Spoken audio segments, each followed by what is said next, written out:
Media has always been one of the incredible unfair advantages to being able to see companies and have companies come to us. Pattern recognition is everything. I think that within seconds, and you probably feel this way, you can tell what might be a good company versus what's definitely not. There's no plan B, so you figure it out. Welcome to Trailblazers, the podcast where we sit down with contrarian tech leaders who found conventional success in unconventional ways. So today on the show, I am so excited to be joined by Felix Levine. Felix is an entrepreneur, investor, and media operator who began his career in podcasting back in 2019, recording interviews straight out of his freshman year dorm room at UCSB. So you could basically take my spot right now. After transferring to Boston University, where he earned a dual degree in business law and management, Felix spent his college years traveling the country, interviewing everyone from high-growth founders and world champion athletes to creators, reality TV stars, and even figures from the criminal underworld. Whoa. Might have to ask you about that. Drawn early to entrepreneurship and venture, Felix knew a traditional career path wasn't for him. After graduating, he went all in on the podcast, which eventually led to the launch of Lynx, an events and tech company. While Lynx ultimately failed, it became one of his most formative experiences and clarified his desire to operate on the investor side of the table. Around that time, Felix met his business partner, Brett, and joined Bulletpitch, where he became a partner focused on bringing creators onto cap tables and bridging the gap between venture capital and the creator economy. Today, Felix is helping build a next-gen venture platform, one that uses creator influence, not just for deal flow, but as a core de-risking mechanism for early stage companies. Let's welcome Felix. Thank you. That was incredible. Thank you so much for having me. What a bio. You've done a lot considering your age. I'm trying. You're trying. I do have to start with the criminal underworld. Yeah. I'm not associated, just to clarify for those. Yeah. But I'm not tell me, wild. It's funny. So, as you alluded to, when I was a freshman in college, when I went to UC Santa Barbara before transferring over to Boston University and finishing out there, it was around the time where true crime podcasts were starting. And so I was bored one night on YouTube, and it was some crazy clickbaity YouTube video on I used to be a captain in the mafia, and this is what I did. So I was like, ooh, click. And so it was a guy named Michael Franzese at the time, or that's his name. And so I watch it. I'm like, this is really interesting. I would love to interview him. So I reach out to his agent, because what happens with a lot of these former mob guys, especially the high profile ones, they went to jail for 20 years.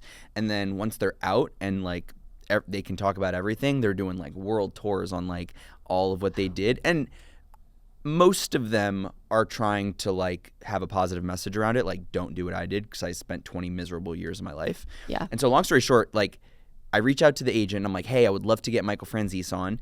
And so they're like, yeah, you can come on January, I remember 20th, 2020. If you want to come to LA, if you want to go to Orange County, California to interview him IRL, because I wanted to do IRL with him. And so I'm like, you know what? I'm in New York. I'm like, fuck it. Can I curse? Yeah, curse. Oh, nice. Yeah. Fuck it, let's go. Yeah. And so I did this whole thing. I get him in person. And how are you paying for your flight? How are you I'm legit scrambling things together? Yeah. We're using final dollars here. Yeah. And but I'm like, this will be a big investment. He's a big figure. This is a crazy interview. When in my life am I going to interview someone from the mafia? And so I get him on my show. It was really a cool experience, just because so unlike my life. Granted, my show is also called now Unlike Me. At the time it was called Where's This Going? So both are good kind of euphemisms for what that episode was. I had him on, and then fast forward, I had another guy named John Alite on, who's the former hitman for John Gotti Sr. For anybody who's familiar with the mafia, John Gotti Sr. ran New York City in the 80s and 90s. And so then and this was it wasn't I had an obsession with it. It just went down the rabbit hole, and I was like, I need to interview these guys, because this is so different than anything I'm used to. Totally. And I thought it was fascinating. And then what were the great takeaways from these people? Because I don't even know what to ask. Yeah. And what can you ask? So some of Michael was more of a captain businessman mafia guy. So what I like picking his brain about is they're doing things that are illegal, but it's there's some legitimate businesses that they are running because they have to funnel and wash the money.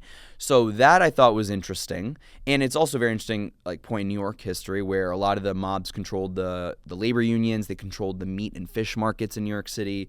So they just kind of controlled the city in a way that was kind of crazy. And Rudy Giuliani, who now obviously kind of went in a whole different direction, but at the time was like a beloved mayor by most because of how he cracked down on all the mob guys that were running the city. So I was just super fascinated, especially as a New Yorker, in understanding how that worked. And then John A-Light was very different, where he was like hitman.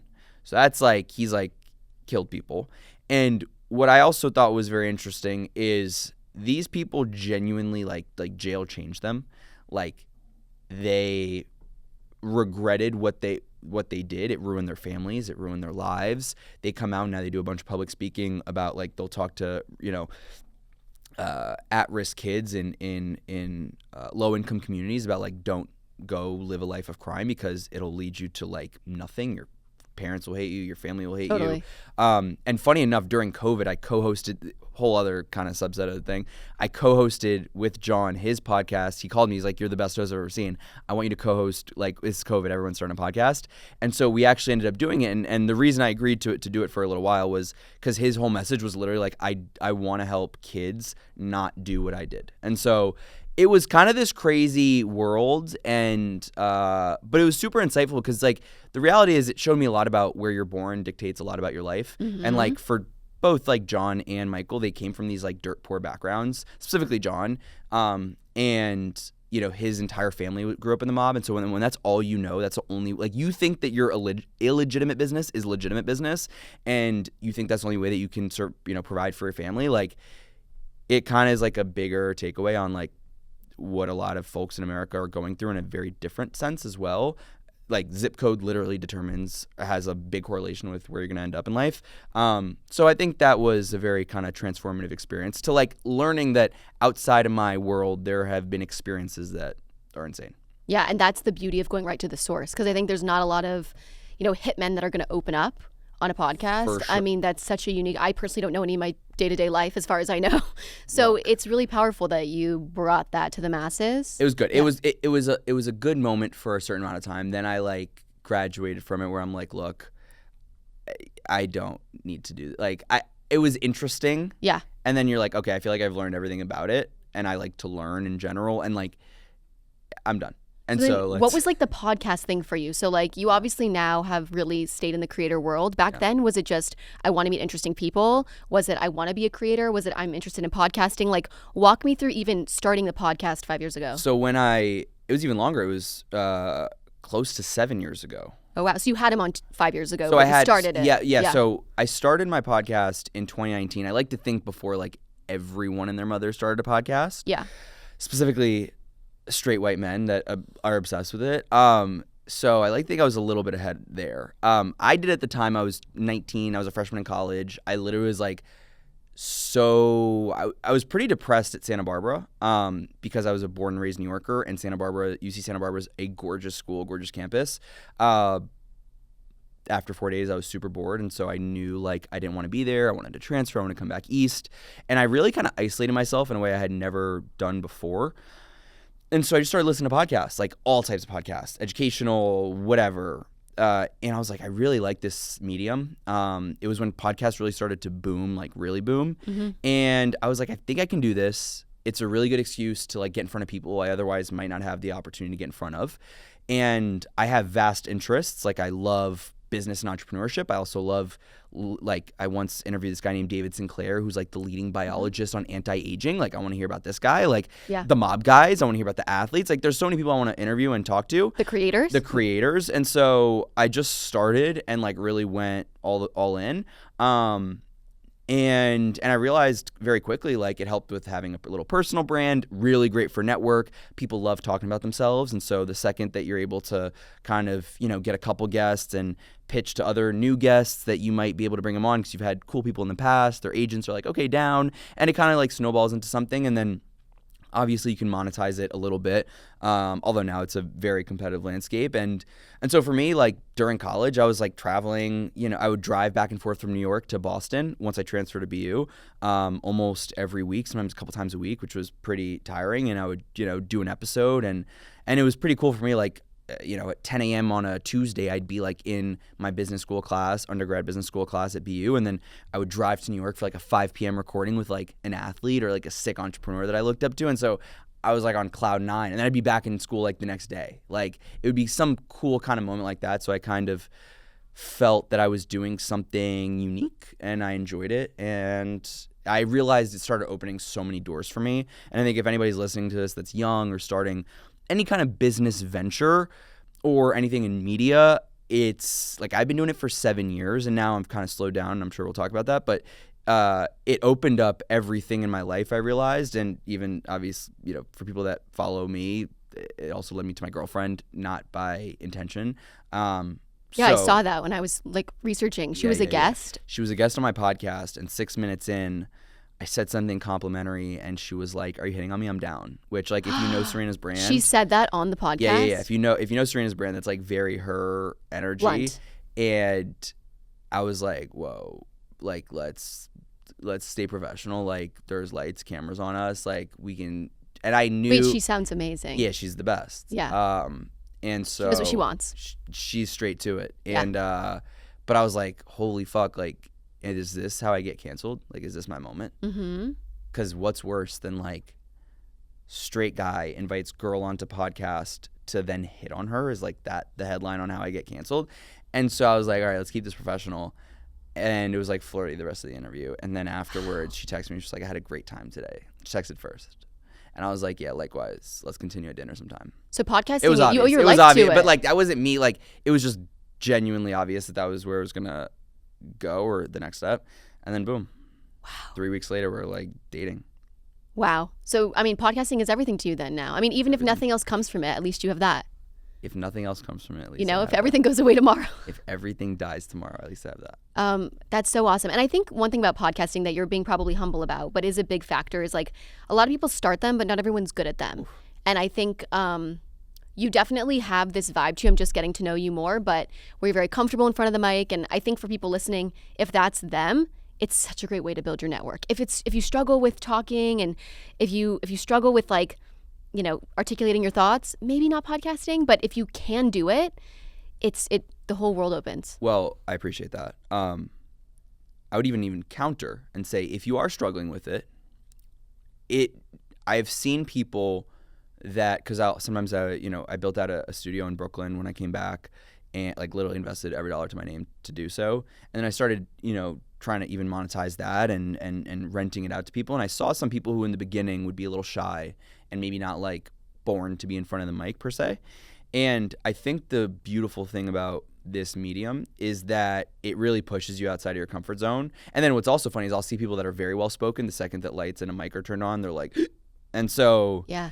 Maybe it's not so black and white. It's not so black and white, but I think what I would say is, even to like your point before, if nothing else comes from it again, and I am dialing back a lot of like the podcast stuff, because as you know, it's a lot of work and time and energy and money and all the things. It gave me a confidence that I can talk to anybody at any given moment. Yeah. It gave me an ability. It has still given me a great excuse to get in front of people that I need to get in front of for business reasons, or like just to like, and for them, I'm giving them a value proposition, right? So it has brought me so much, and I think even in over the 7 years that I've done it, there have been definitely moments where I'm like, what am I doing? Like, what a waste of time. But I do look back and think about everything that it's brought me, and I'm grateful. I love that. Well, we're going to get into all the awesome things you're doing now instead of podcasting, but I want to start with a bit of an icebreaker. I know we just could jam forever, but one of the questions we ask all of our guests is a little bit vulnerable. Mm-hmm. We talk about some of the hard parts of the journey. Before we hopped on, you hinted to me that you have OCD, which I'm saying because you've shared this publicly. You've talked about how you spilled every penny into the studio, which I'm sure wasn't easy. So we all have our hard moments. I wanted to ask you, what has been the hardest part of your journey so far? What was the moment that almost broke you, that you look back on now with gratitude potentially, but was like the hardest part so far? You have to pick one. And we start here because we wanted to really be like open, vulnerable. Let's get to it out the gate. Picking one.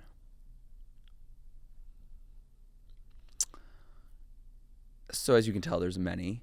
I think you can take your time too. Yeah. So when I graduated, I did not submit a single job application.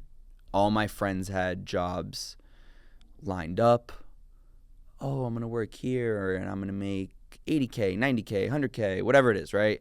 And it didn't even, this is going to sound crazy. It actually did not even cross my mind to apply for a job when I was in college because I knew that I was going to work for myself.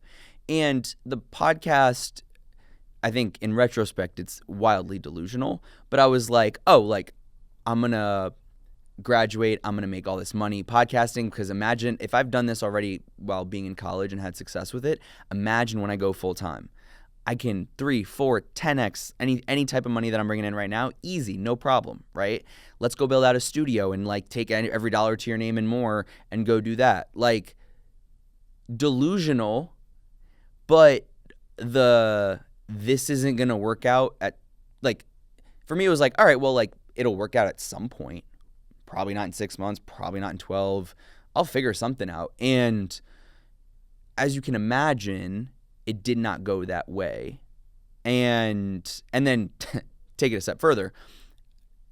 I think it was like 6 months maybe after graduating, I had the also not so genius idea of starting a tech company, or at least that's what I was thinking it was going to really be, a tech company for like helping people meet IRL, which again sounds sexy and sounds awesome, but like now being more experienced, older, hopefully a little bit wiser, and like being on the investor side of things, like objectively horrid business that I would never put a nickel into as an investor.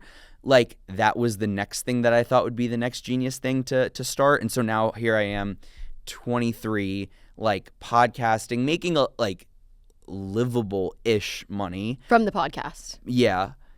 And then like starting a tech company, not being able to fundraise anything, or at least like thinking in my mind, like let's get it to a place where it's actually venture backable, which at least that was the only okay thought there. And so the amount of stress that I think I put on myself at a young age, good and bad. Good as in like now I know how to manage stressful times. Bad, like I'm absolutely fucking delusional. Like so like that was but it did work out. And you know, like literally like losing like my hair. I know we were joking about this. Like I just got a haircut and I think she went way too short. And it was like a running joke, not even a running joke actually. Like brands would reach out to me like a year and a half ago being like, hey, like we'll give you like PRP injection. Do you want to do like a brand collab? Like, and so I was like, fuck yeah, I'm literally losing my hair. I'm 23, 24. And it was kind of a moment where I'm like, dude, like, this is kind of crazy. Like, also, not to mention I had a full head of hair my whole life. So it was clear to like everyone around me. And even I remember last year, almost just 12 months ago, when Serena and we shot a show on Peacock called Older, Hotter, Wiser. And I remember I like basically put my life on hold for a month, and we shot this in LA, and it was a whole like full production crew. You can watch it on Peacock. It's an excellent show. Shout out. We'll link it in the show notes. Yeah. Excellent show. But I remember just being like, holy fuck, like I feel lost to some extent, where like, is what I'm doing working? While you were filming the show? Yeah, I mean, it was stressful because like I had to put work to the side. And so like, and I'm like, oh, like, can I even afford to put work to the side? And the irony is the whole show is actually about how I like literally have to put work to the side to be on this road trip with Serena, carrying this coffin to her comedy show, and like the sacrifices I'm making for her. That's the premise of the show, not to spoil. And so, but I remember like these of like the last 3 years, like I'm like eating shit. And that's why, and I believe you know my business partner, because I was just with him, and I think he was on the show before. Yep. And I think that's where him and I really are we like understand each other on a fundamental level, where like he's the founder of Bulletpitch before I joined the business. And, you know, he has the similar kind of understanding and experience of like you eat shit for so long that actually while you're eating it tastes pretty normal now. And there's, you know, like it now feels like we know we have something special with what we're building, and we'll talk about that in a second. But yeah, I think, you know, there were days that I legit cried wishing that I could be like one of my friends who knew when their next paycheck was going to be. Yeah. But then I think the grass is always greener because the more 100%. friends I speak to, they look at you and they think he makes his own schedule. People know who he is. Everything. He's following his dream at such a young age. So I think you can't. There's pros and cons to both sides. And you got to be yourself. For years, it would depend on the day that I wake up. But like, to give myself some credit here, like and still to this day, there's no plan B. So you figure it out. Totally. It's like the I saw Marty Supreme recently. Yeah. And Timothy Chalamet has exactly. like a line where he's like, "This not working out did not enter my consciousness." And like I Like think legit, that's a I was lot like, of it. oh, Yeah. we saw it at the theater, and Yeah. I remember that line very. I think it's like, and it's not to sound cool. It's like actually like how I think I do very poorly with authority. I think I need to dictate my schedule. If I have to work every second of every day until the second I'm falling asleep and the second I wake up, like I enjoy it, especially now that I'm doing something that I am so passionate on a level that like even trumps any of the previous things. It's exciting, and so, but it takes time, and I think like a lot of the people, even a lot of my friends that I know want to go work for themselves, I'm like, you got to be ready to like For like 5 years. for like at least, At you know, least. like I know. it's not meant for everyone, and it's not that like if you do one or the other you're better or worse. It's like I think it's also dependent on what you like your life to look like, and some people love stability, and God knows how many days I prayed for stability, and still pray for stability, but you know, it's life choices. Totally. On Trailblazers, we spotlight founders who succeed by doing things differently, not by following the playbook, but by rewriting it. Many of those unconventional builders and the VCs backing them run on Brex because it helps them scale with speed and focus. From smart corporate cards and high-yield banking to AI-powered expense management, Brex gives startups the financial stack they need from day one so they can spend more time building and less time managing back-office operations. More than 30,000 companies, from breakout startups like Anthropic and Cursor to global leaders like DoorDash and Plaid, trust Brex to help them spend smarter and move faster. That's why we, as a venture firm and also the podcast, run on Brex too. Sign up at brex.com/trailblazerspod to get started and claim exclusive rewards.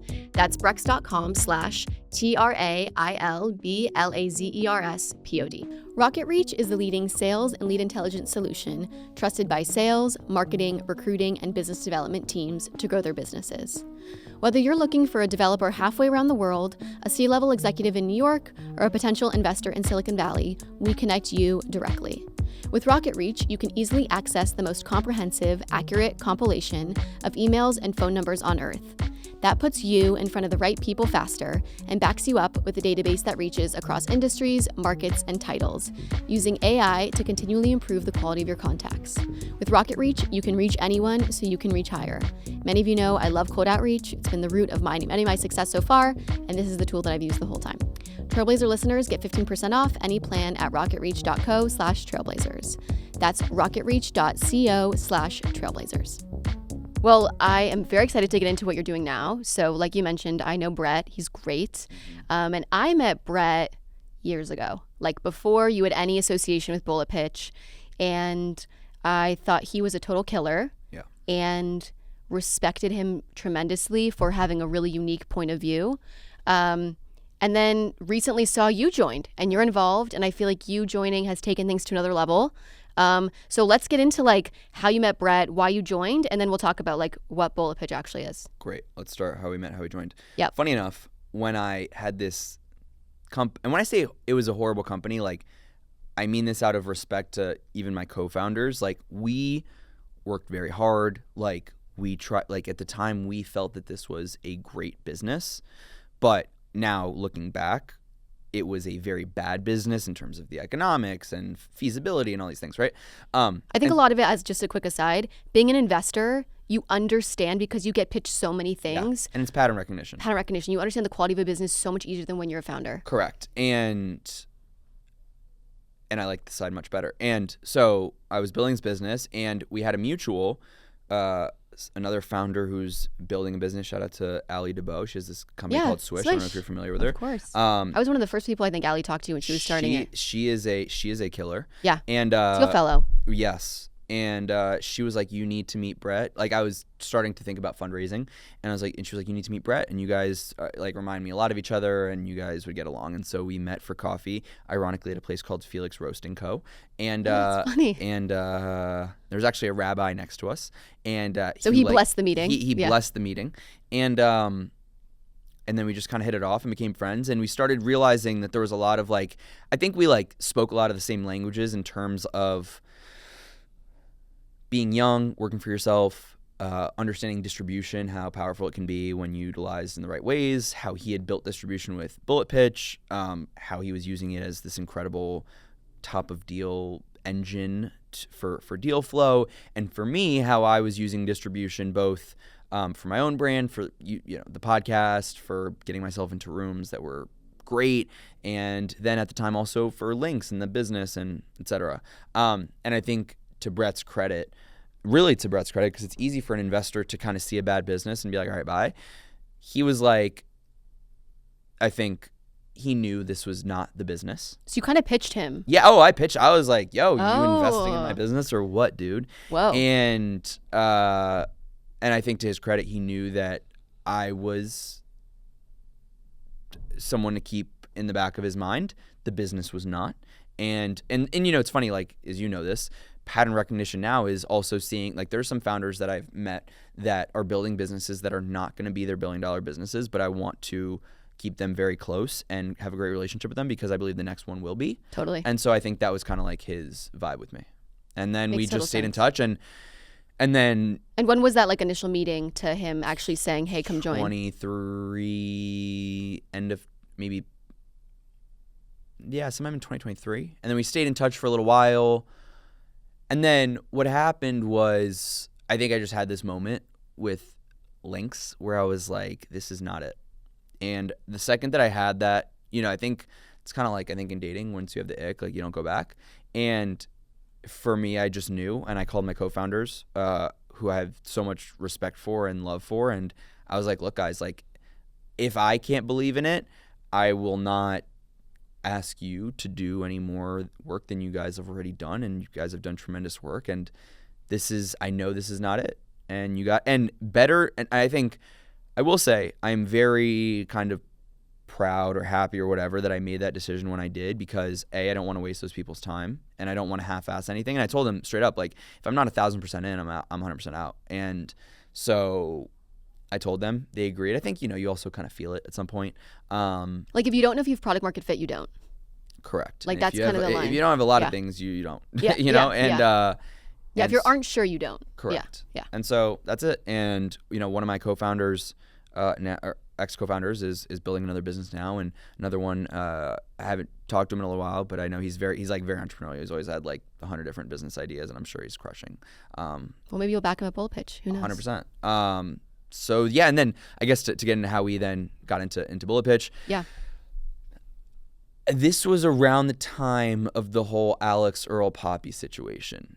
And as I started to kind of like get involved with Brett and understand how Bulletpitch really worked, and we can talk about that in a second, I realized, like, I am perfectly positioned where I have this robust network of creators that I'm just like friends with. And as most people know, creators are starting to make a lot of money. They have some no idea what to do with it. Many of them have never invested into anything, full stop, period. A lot of them are hiring financial advisors to help them do that. And so what we started realizing is, like, these are people that have disposable income, can change the trajectory of an early stage company extremely in a very meaningful way, right? Because the two things that an early stage founder tend to not have is both capital and distribution. And so now, if you are able to align the incentives correctly and get creators investing in these early stage companies that they align with, you are now aligning the incentives. Not to mention, 99.9% of early stage companies cannot afford the rates of 99.9% of relevant and, you know, top creators that have really engaged audiences. And so if they're going to go and start doing paid influencer, they're going to go to 0 in 2 seconds. And so really understanding, and especially venture, as you know, has kind of traditionally always been reserved for the ultra high net worth and super kind of, people that have great networks, and it's kind of like a who you know and access game. And so for us to be able to bring in people that can genuinely change the trajectory of an early stage company in a very meaningful way, and for them be literally incentivized for life so that they can maximize their ROI when they write a check into a business, is a very great way to kind of make sure that everybody wins. Both the founders, because now the founder is getting attention to their business, and the creators, because the more that attention they can bring, obviously there's positive correlation with revenue, sales, depending on the business, and hopefully one day there's a meaningful kind of moment where they can go make a lot of money. And also, as you know, venture is a very tax incentivized business, especially when you invest early. QSBS. QSBS. If you don't know, you should go check it out. And so for us, it made total sense, right? And I realized I am perfectly positioned to do this, and I just started to immediately become a sponge with everything that had to do with venture. Like, I wanted to be the best investor possible. That is still my everyday goal, and because I didn't have quote unquote a traditional venture background, it just like since the day I hit go, I have been nonstop just obsessed with being as great an investor as possible. And then also realizing that a lot of my skills are, with being able to talk to people and network and have relationships and trust, and is a lot of what being an investor, or part of what being an investor is. And Brett and I think made a really good team where like because he had more of the traditional venture background, because he had already done SPVs and deals, I immediately felt like he was kind of the perfect person. We were the perfect yin and yang. Yeah. And so here we are. I love it. That's so awesome. And I think so much of investing too is just experience. So it's like 100%. you can hear from experts, you can do the podcast thing, but so much of it is just doing and trying and going and putting in that work. It's funny, like people, so now, and we'll talk about probably the Saws deal that we just did.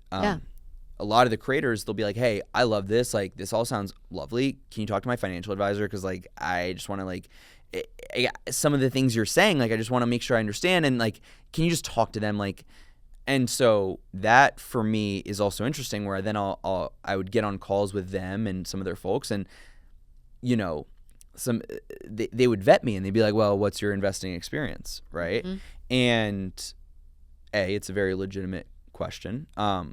And as you do more deals and you have more to show for, obviously track record is a big indicator. But I think that pattern recognition is everything. I think that within seconds, and you probably feel this way, you can tell what might be a good company versus what's definitely not. And then that difference from what might be a good company to this is something that we want to invest in, there is an entire due diligence process that, is different, I guess, for every investor, but like we take very seriously. And I think that I've just been able to absorb hopefully all of the qualities that make me a great investor, and that will continue to improve that skill set. And, especially over the last year and a half that I've been involved, like we've had really, really great results. So that obviously helps to show that I know what I'm doing. But these are things that you have to deal with. Like everyone's going to doubt you and you'll prove them wrong with the returns. That's what I always say. Like the 100%. numbers don't lie. And if your numbers are bad, you shouldn't do this. If your numbers are good, you'll stay in it. And we had a couple, like when I first joined, like really early quick markups. For those not familiar with what a markup is, it's when you invest into a company and then later on they raise more capital at a higher valuation. That's an on paper markup. So theoretically the paper value of what your investment is now increased.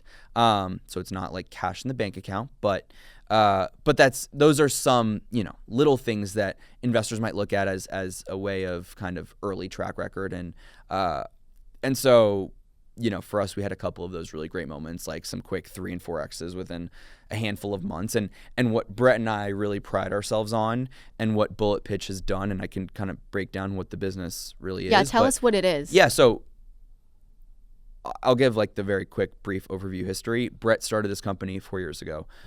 It started as a newsletter media publication that covered early stage startups before they raised capital, versus like a TechCrunch, Forbes, Fortune that cover companies post raising capital. And so every early stage founder wanted to be featured in this newsletter because they knew that all these investors were subscribed. And for the investors, they subscribed to the newsletter because they wanted to see the next best startup. And it was a nice like deal flow kind of mechanism for them as well. And so it created this incredible flywheel where now he had thousands of founders applying to be featured.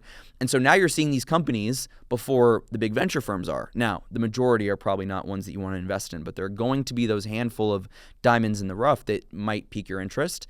And so he started realizing that there were indeed some of those incredible companies that were inbounding into the newsletter.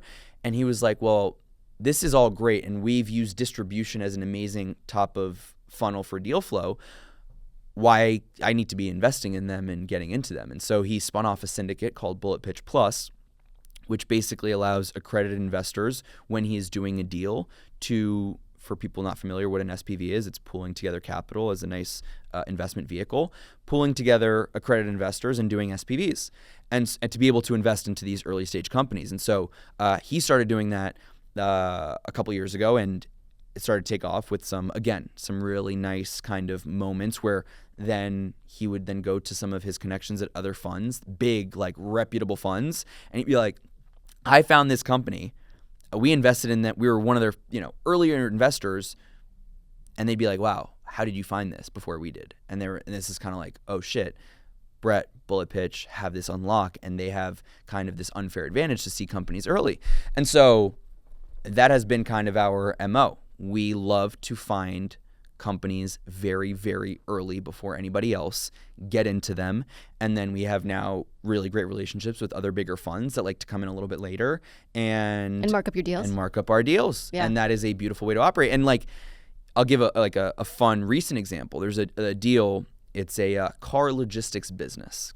Car dealership logistics business. It's called Talkcar, and they're now one of our portfolio companies. And no venture firm had ever seen them, and they were doing, I won't say the exact number, but like an amount of revenue that is very impressive for a company that has not raised a single venture dollar.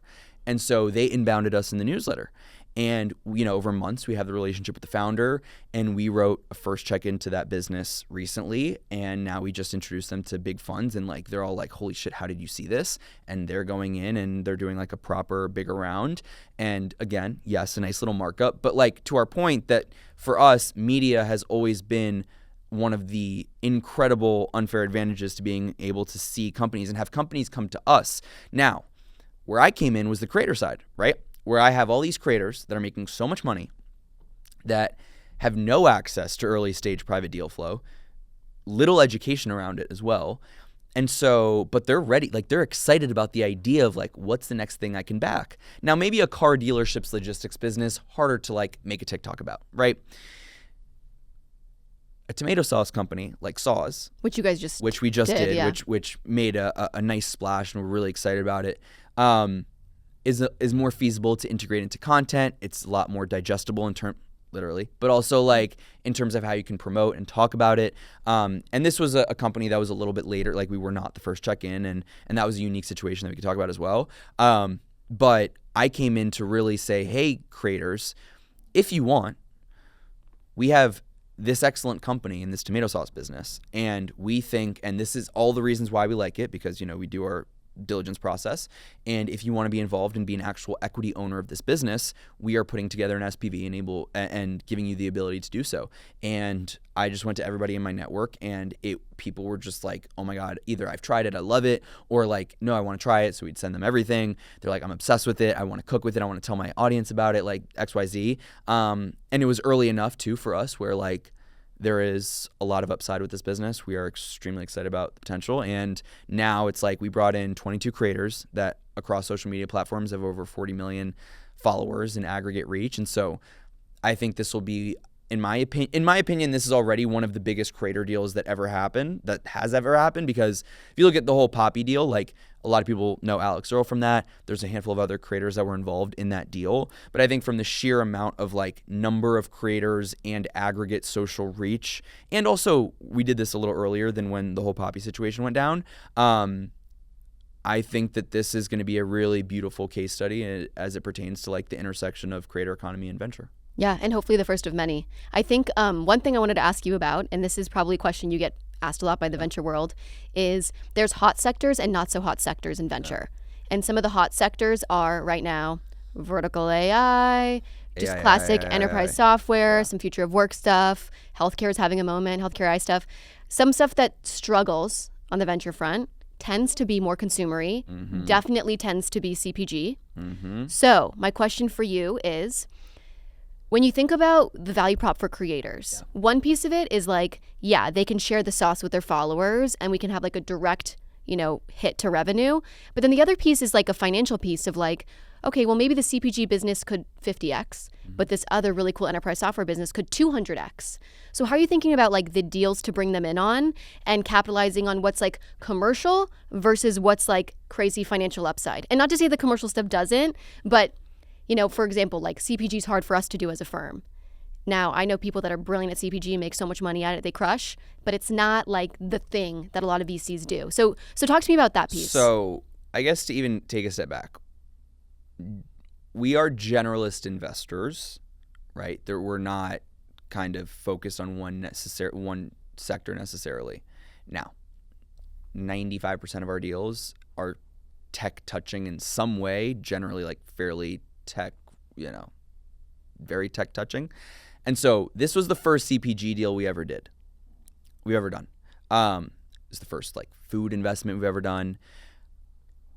I believe Saw is a generational CPG business, which is why, and by the way, there are great businesses out there that like, because we throw these incredible dinners and some of our creators love specific businesses and they might not be necessarily ones that Bulletpitch, that Brett and I want to invest in. And we're happy to make those introductions if they want to do business on their end. But like everything that we put our name behind, we have to have 1000% conviction in because we are conviction-based investors. Yeah. Now, to answer your question, generally, we are not big on CPG. And I guess the funny part here is since the Saws deal, we've been inbounded by virtually like every CPG deal ever. CPG company under the sun, happens. which I will embrace. As you can probably understand what our next step is going to be to answer your question as to how we can get creators exposure across different kind of sectors, more car trucking logistics. Let's use that as an example. B2B SaaS, car dealerships, logistics business. Yes. I tell my creators all the time, I'm like, I'll float them the deal and I'll say, hey, look, like you're probably not going to make a TikTok about this because it's not the sexiest thing under the sun, but it's a fucking badass business and we love it and we're doing this deal right now. You can pass on it. You can get in on it. Like I still want our creators to feel that they're part of the Bulletpitch ecosystem. So every time we do a deal, we will float it to our creator LPs and it's up to them. There is something that's coming soon that like I won't explicitly say here, but I think you can kind of guess as to like how we can help creators have exposure to other kinds of companies that they might not necessarily directly promote or get behind. And so when that time comes, I'll come back and let you know. But it is something that we think about all the time, right? And that we do get the question. It's like, well, how do you actually bring attention to a car dealership's logistics business? And I think with us building a true next generation, what we're calling a venture media firm, is now we're at the point where people are looking at the moves that we're making. And so by Bulletpitch investing into something, I think it now is starting to mean a lot more than it ever did. And that attention alone, I think, is an important one. Now, does it mean a content creator will post about it? Not necessarily. But now it's like, okay, Bulletpitch is doing this creator thing. Bulletpitch just invested in this car dealership's logistics business. Let's take note of it. And so maybe it's not the direct like Instagram post or Instagram story, but in small ways, at least initially, that's how we kind of think about it, and I think has worked as well because we are still getting also inbounded by a lot of non-CPG businesses because of the recent work that we've done. And then there will be something later down the line that I think will be more all-encompassing to help our creators have exposure across different sectors. Yeah, I think it's just such an interesting thing to talk about because I know creators are in this to help with the distribution, but also the financial education. And that's so much of it is like, hey guys, this is the value proposition with backing a SaaS business versus car dealership And logistics. I tell every creator, even with the saws business, like, there's a lot of reasons why we love saws. I think it's still in its infancy. I think there's a lot of upside. This is not your 100, 500x, like it's not. And I love Troy and Winston. I hope they sell for $50 billion, but like probably not, right? But everybody knows that. And I think this is a really, especially for folks that this is their first exposure. That's a great foot in the door. And experience to understanding that venture is a high risk, high reward asset class. It is a very illiquid asset class for the majority of, the journey.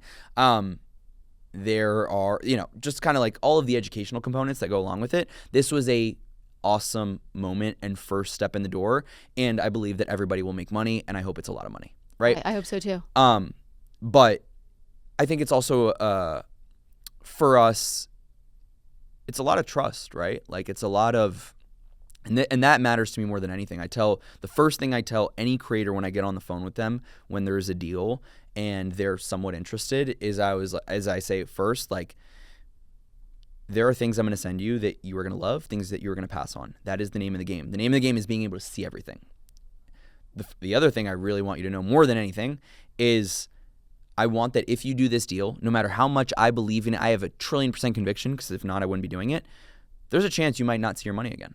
And I want you that the second you wire it, pretend you will never see that money again. And let's be honest, like most people have probably spent whatever their angel check size is on worse ways. Like I could think of a lot of creators that have probably done a lot of dumb shit, probably like Saint-Tropez and St. Bart's in the last 6 months, right? So there's a better way. This is at least like a better way of investing or spending your money. But I want you to like have that mentality, because I think that's the important way to approach early stage venture, is that it's a very risky game.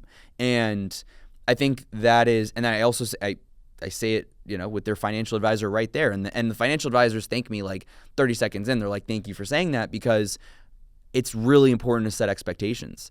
Because if you start like being all, car salesman and being like, look, you're going to like 50X and 20X and da-da-da-da. Like, no. We believe that there will be great returns and upside, but this could also go to zero. I don't even care where the company is right now. That is the real tomorrow. Like something bad could happen. Totally. And that happens all the time. You also just don't want to lose that trust. I think that's much of it. My point is that the trust for me it matters more than anything. And I always tell, like, I don't want any creator to ever feel when I'm talking to them that like they're going to let me down by passing on a deal. No. You're like, there's plenty more money. I literally tell them, I'm like, if you're not, even with saws, I was like, they were like, I remember this two people. They were like, I'm in. And I'm like, have you tried it? They're like, no. I'm like, okay, before you actually do anything here, I'm going to Instacart some to your door. I want you to try these 3 different flavors that so you have a little variety. I want you to actually like it before you invest in it. And even if there's one creator who's like, I actually don't give a fuck if I like it. I know this is a good business. I'm like, okay, beast mentality, but like still like try it. But it's important to me. Like I want you to be excited about your investment. Like I don't care how much you invest. I don't care if you, I want you to do something that you go to sleep at night and you are not like stressed out about A, the dollar figure that you invested, B, like whether or not you really believe in it. Like this has to be an addition to your life rather than like a stressor. And that is like my relationships with these creator investors is everything to me, and your reputation is everything, right? And so I take that extremely seriously. Yeah. I think also, a lot of creators think that maybe they need 3 investments, 5 investments, 8 investments. I spend a lot of my time even just speaking with like regular high net worths, like, or what I call medium net worths. Like you need like 25 investments over the course of a couple years, because the best investors of all time, like a Fred Wilson at USV, his hit rate is 6%. And I say that to everyone. I'm like, if his hit rate is 6%, like you're not going to be better than that. No matter what, you're kidding yourself. So I think a lot of it's just telling them like, yeah, don't even just do this one. You got to do a portfolio. I remember one person was like, I want to put $50,000. They've never invested $1 before. And I was like, look, I'm excited. I'm happy that you are excited about what this company can be, and that you are all like I don't know if this is all in for you. Like I don't necessarily know but I know they're making money. Like they're probably not losing that much sleep.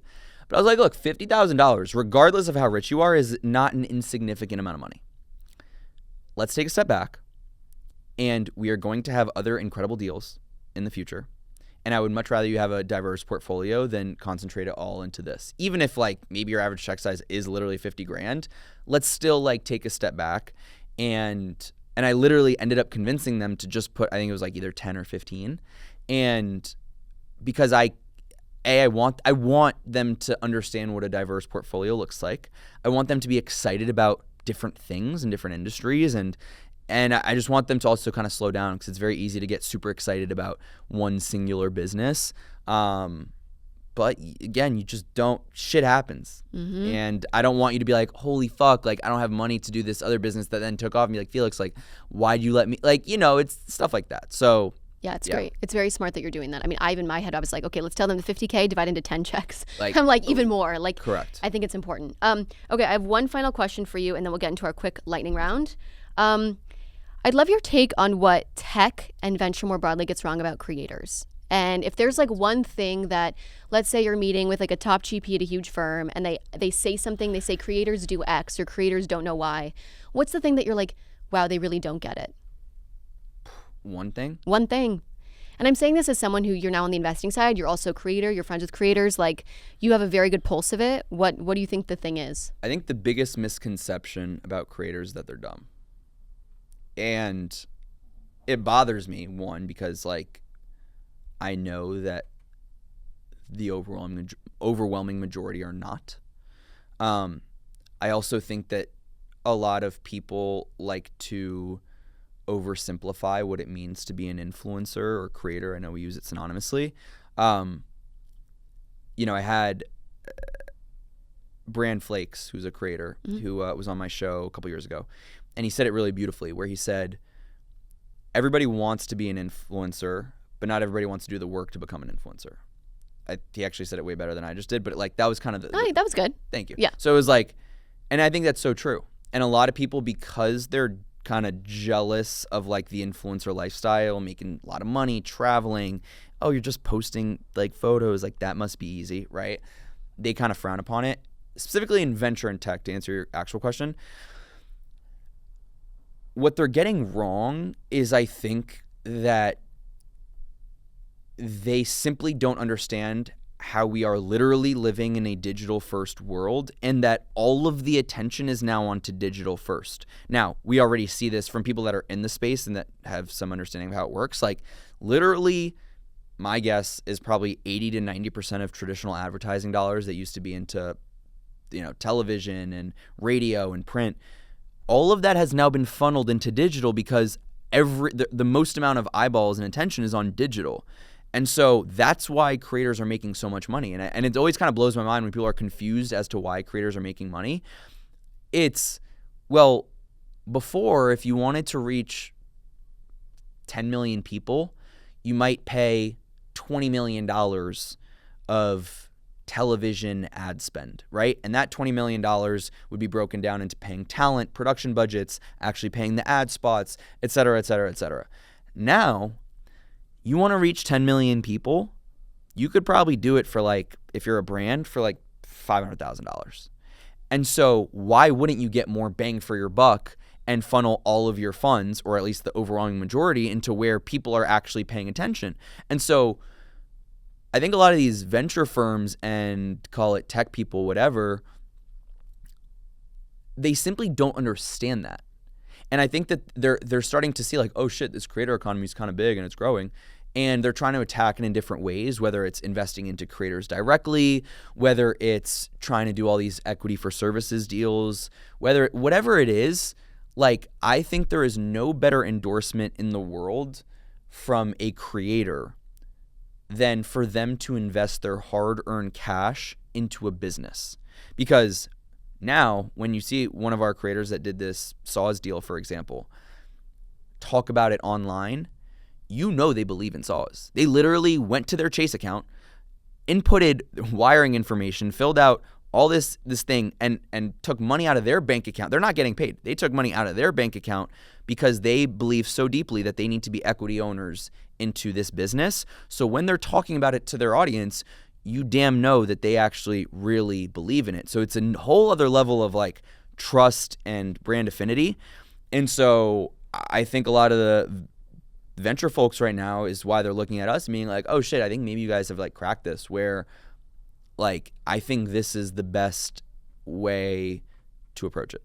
Yeah, well, it's also going to be very interesting to see how over time any ad spots that people do, especially creators, are going to be worth less and less unless they own a piece. Like one of the things we do even for our podcast, I have sponsors that I don't just do for one-off episodes. I have 5 sponsors. Yeah. I've signed contracts. They're my partners. So if a competitor's like, I want to do an ad read, just like if a SaaS competitor wants to do, you know, a spot with one of your creators, they're going to say no because they have like a deeper partnership and they have ownership. And I think that level of trust is going to be required for conversion moving forward because there's so much slop. There's so much, I don't know, people are willing to do anything kind of for a quick buck.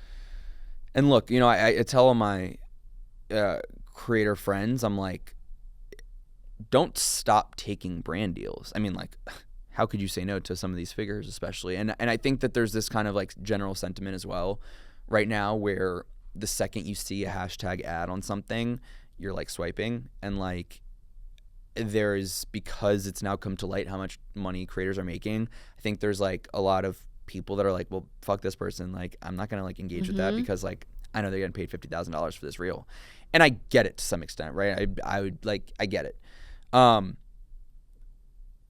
But the reality is that one, I think also most creators actually like I know a lot that turn down doing brand deals with folks they don't align with.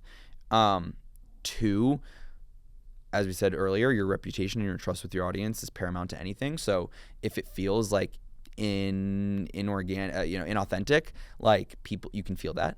And yeah, to your point, it's like, yes, it is also a bet on the creators to this business, not only with literally their money, but like it'll probably maybe reduce them from being able to work with another tomato sauce business in the future, right? But they're making the bet that my investment into saws will outweigh any potential brand deal I do with any other tomato sauce business. And so the same way, like, you know, they're really taking a bet on this business to grow. And like, I think that is the most kind of loyal thing you can do. Yeah, 1,000%.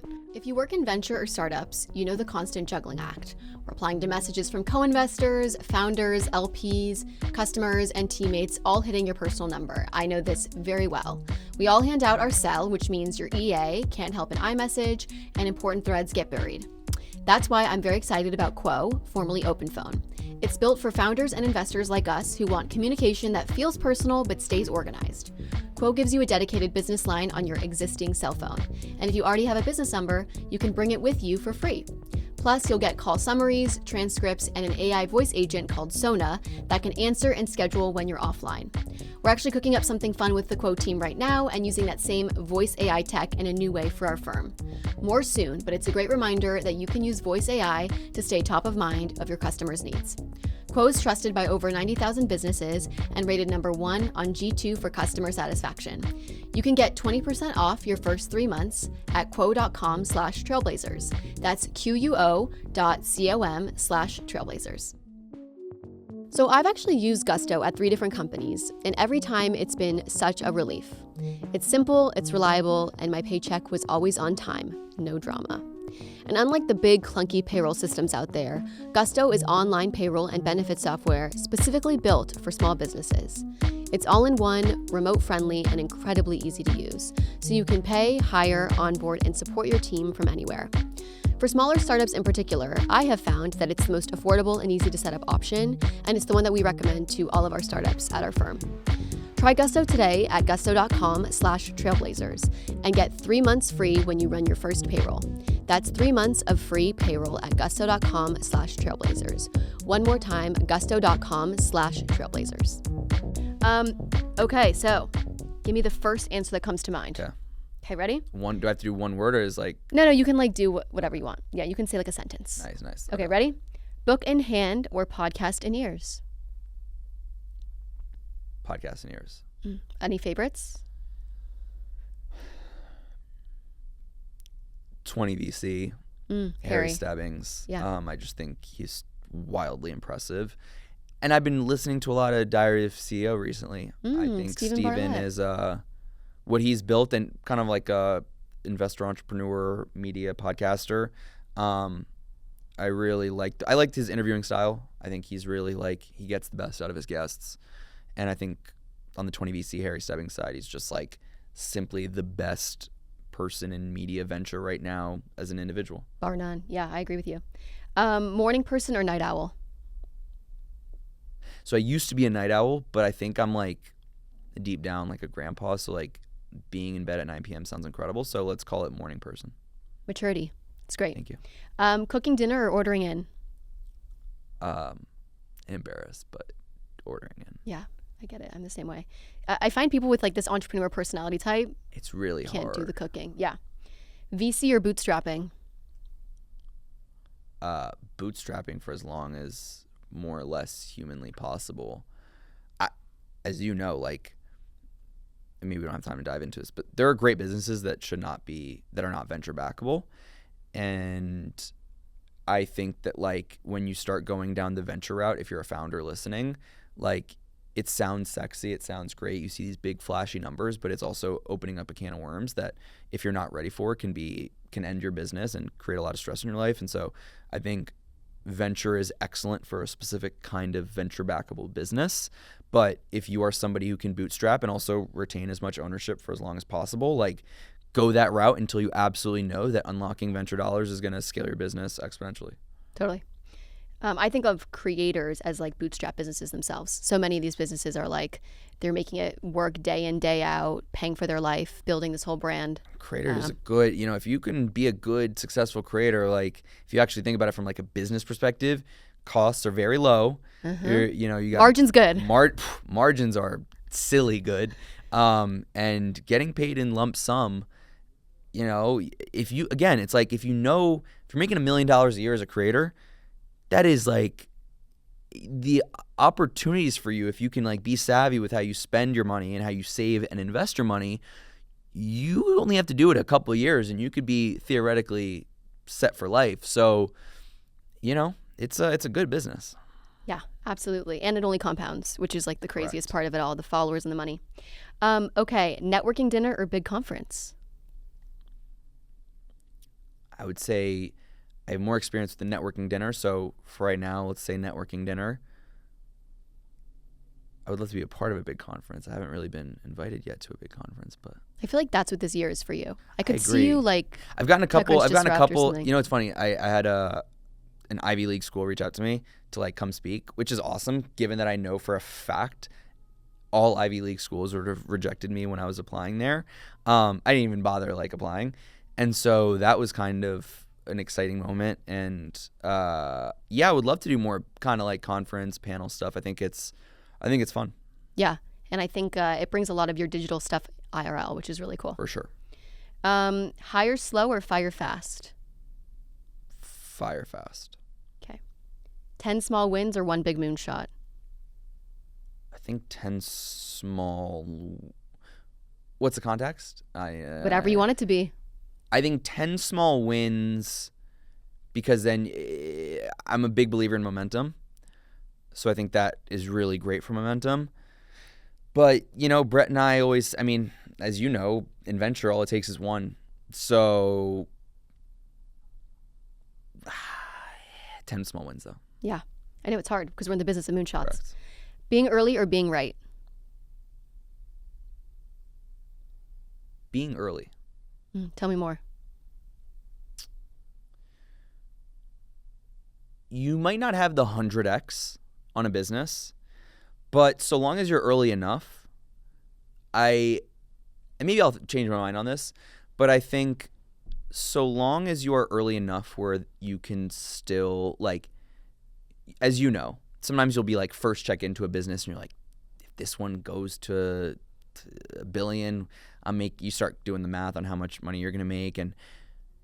But if it goes to 20 million and sells and you got in early enough, like, you'll make money. And so where it gets dangerous is you get in a little bit later thinking that like you're going to be right about it, and you end up getting like just a bad outcome, and like the business still might get acquired or whatever it is, but you just missed it. And so I think I would rather be early, Because also, especially if you're in a moonshot game, like all it takes is one. You can have 9 fail and 1 do well. So I'd still lean early. Yeah. It's crazy when you crunch the numbers of like if you get into a business at 50 and it Correct. exits for 5 versus if you get in 5 billion, or if you get in at 5 million and you get exit at 5 billion, like that's often the difference between like 1 or 2 rounds, but like it's 100x outcome difference, which is crazy. Or I guess 10x outcome difference. Never post on socials again or never fundraise another dollar again. Never post on socials again. Yeah. Okay. You're entering a new phase. Felix of 5 years ago maybe would have been like, You know, what? I always tell everybody, like, the second I'm rich, flip phone.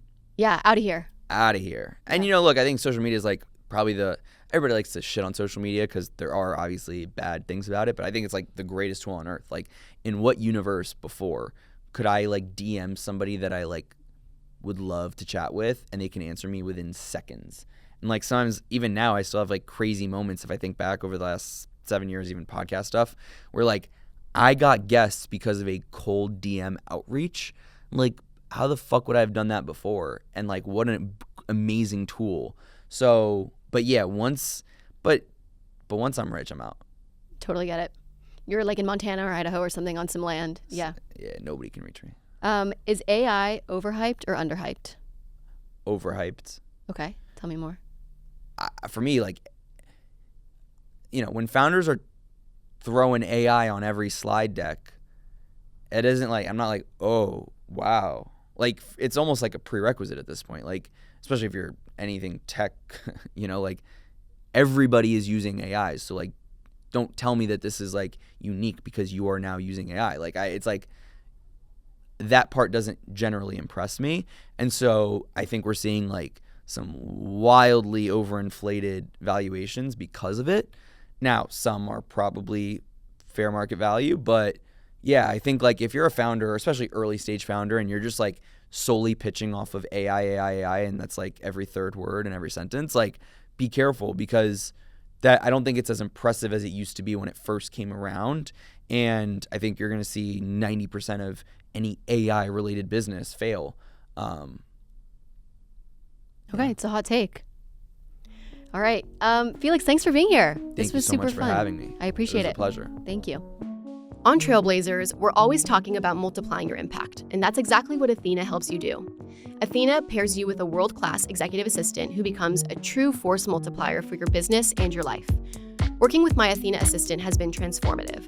Gab was instrumental in raising Park Rangers Capital's fund in ways that I could have never imagined an assistant could contribute. From closing 6-figure checks to identifying new LPs we should meet to matching my tone perfectly in follow-up emails. He's elevated my capacity as a founder by giving me more time to focus on the highest leverage work. Athena isn't just about scheduling meetings, it's about unlocking leverage. Hundreds of founders, investors, and executives trust Athena to free their time and scale their impact. Athena is offering our listeners $2,000 off for their first year of service and priority onboarding. And you want that, trust me, there's a very long wait list. When you're ready to multiply your impact and free up time for the things only you can do, go to athenago.me/Erica-Wenger. That's athenago.me/ERICA-WENGER. Thanks so much for listening to the Trailblazers podcast. If you enjoyed this conversation, be sure to follow the show so you never miss an episode. You can also support our work by sharing it with a friend or leaving a quick review. It helps more contrarian builders find us. For more on Park Rangers Capital and our community of elephant founders, head to parkrangerscap.com or find me online at Erica_Wenger. Until next time, keep trailblazing.